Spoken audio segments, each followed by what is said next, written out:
오늘 말씀은 고린도후서 1장 8절부터 11절 말씀을 우리 같이 함께 읽도록 하겠습니다. 형제들아, 우리가 아시아에서 당한 환난을 너희가 모르기를 원하지 아니하노니 힘에 겹도록 심한 고난을 당하여 살 소망까지 그날까지 끊어지고 우리는 우리 자신이 사형 선고를 받은 줄 알았으니 이는 우리도 자기를 의지하지 말고 오직 죽은 자를 다시 살리시는 하나님만 의지하게 하심이라. 그가 이같이 큰 사망에서 우리를 건지셨고 또 건지실 것이며 이후에도 건지시기를 그에게 바라노라. 너희도 우리를 위하여 간구함으로 도우라. 이는 우리가 많은 사람의 기도로 얻은 은사로 말미암아 많은 사람이 우리를 위하여 감사하게 하려 함이라. 아멘. 오늘 말씀의 제목은 건지셨고 건지시며 건지시리라 라는 말씀으로 오늘 이 새벽 말씀을 함께 나누려고 합니다. 사실 환난을 당하는 것을 좋아하는 사람은 없지요. 그러나 바울은 자신에게 온 환난에 대해서만큼은 긍정적인 태도를 취하는 듯 합니다. 8절을 보세요. 형제들아, 우리가 아시아에서 당한 환난을 모르기를 원하지 아니하노니 힘에 겹도록 심한 고난을 당하여 살 소망까지 끊어지고 우리는 우리 자신이 사형 선고를 받은 줄 알았으니. 바울은 아시아 지역, 특히 에베소 지역에서 있었던 사건을 이야기하는 듯 합니다.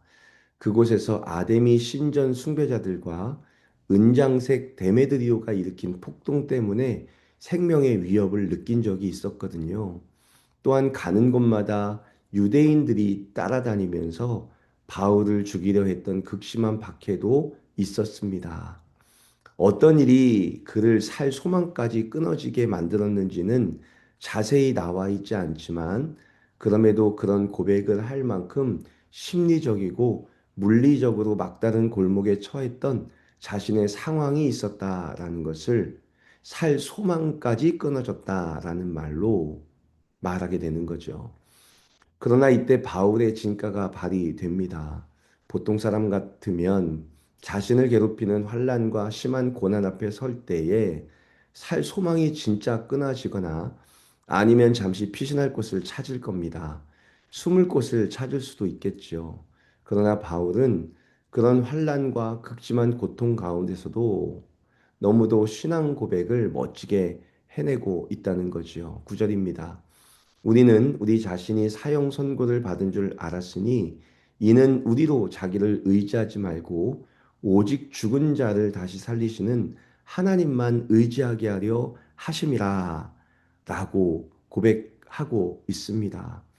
고난이 자신을 죽이려고 다가온 것이 아니라 그 고난을 통하여 자신을 의지하지 않고 오직 죽은 자를 다시 살리시는 하나님만 의지하게 하기 위해서 하나님께서 그에게 고난을 허락하셨다라고 말하고 있다는 거죠. 하나님은 선교사로 지원한 바울 앞에 장애물을 엄청 놓아 두십니다.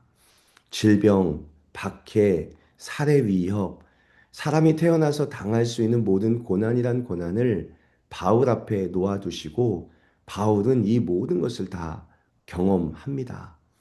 그렇다면 바울의 입장에서 불평과 불만이 폭주할 만한데 바울은 어려움이 생길 때마다 생각하고 묵상하고 질문을 던졌습니다. 하나님께요.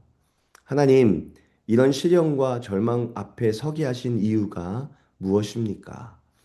이 모든 환경 가운데 담아 놓으신 하나님의 섭리를 발견하기를 원합니다. 라고 하나님 앞에서 자신에게 다가온 환난과 고난을 그대로 고백하기에 이른다는 거죠. 그렇게 하나님 앞에 고백하고 질문하다가 이렇게 그의 입술을 통하여 고백하게 되는 거예요. 우리 자신이 사형 선고를 받은 줄 알았는데 이런 고난을 주신 이유가 우리로 자기를 의지하지 말고 오직 죽은 자를 다시 살리신 하나님만 의지하게 하려고 이 고난을 주셨구나. 바울처럼 유능하고 열정적인 사람은 자기도 모르게 자신의 열심을 의지하기 쉽습니다. 그러나 하나님은 바울이 가진 자기 의지라는 마지막 지팡이마저 꺾어 버리심으로써 그가 죽은 자를 살리시는 하나님의 부활의 능력, 그러니까 인간이 가질 수 없는 영역인 죽은 자를 부활시키는 기적의 역사를 행하시는 하나님, 그분만을 의지하게 하려고 자신을 막다른 곳까지 몰고 가셨음을 깨닫게 되었다라고 고백하는 거죠. 다시 한번 구절을 보세요.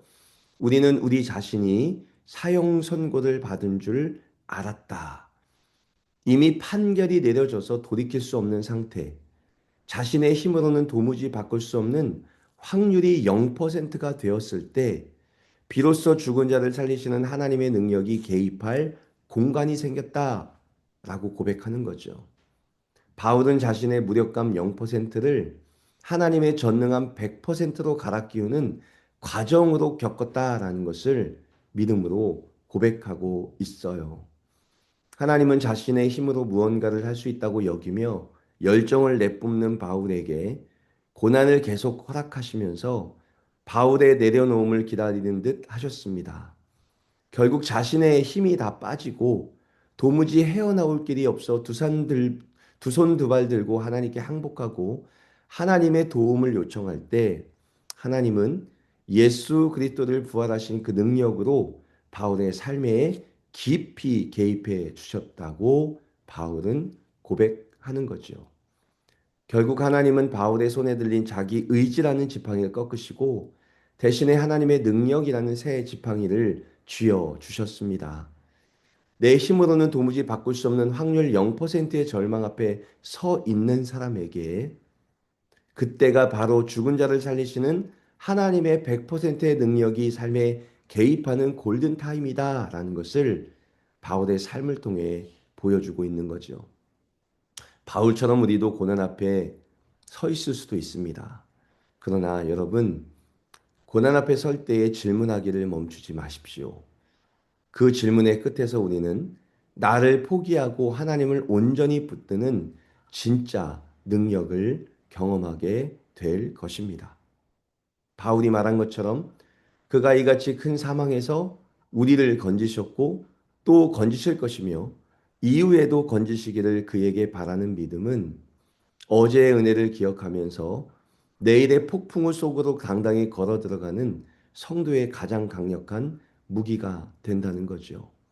오늘 우리에게 내려진 사형 선고와 같은 고난은 우리의 끝을 알리는 것이 아니라 죽은 자를 다시 살리시는 하나님의 기적이 시작되는 서막임을 꼭 기억하며 살아가는 저와 여러분 되시기를 간절히 소망하고 소망합니다.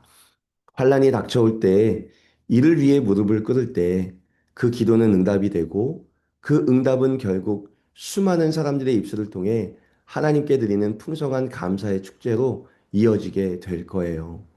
사랑하는 성도 여러분, 오늘 여러분의 삶에 내려진 사형 선고는 끝이 아니라 죽은 자를 살리시는 하나님의 기적이 시작되는 서막임을 잊지 않기를 소망합니다. 바울처럼 우리도 고난 앞에 질문하기를 멈추지 않았으면 좋겠습니다. 하나님이 살아계시니 이 고난을 통해 무언가를 말씀하실 것이다. 말씀 앞에 서서 기도의 자리에 서서 하나님의 인도하심에 묻고 기다리며 인내하십시오. 나의 지팡이가 꺾인 그 자리가 바로 하나님의 지팡이가 짚어지는 자리임을 기억하면서 오늘 믿음으로 오늘 일하는 파도를 넘고 내일이라는 소망을 향해 당당히 걸어가는 저와 여러분이 되시기를 간절히 소망하고 소망해요.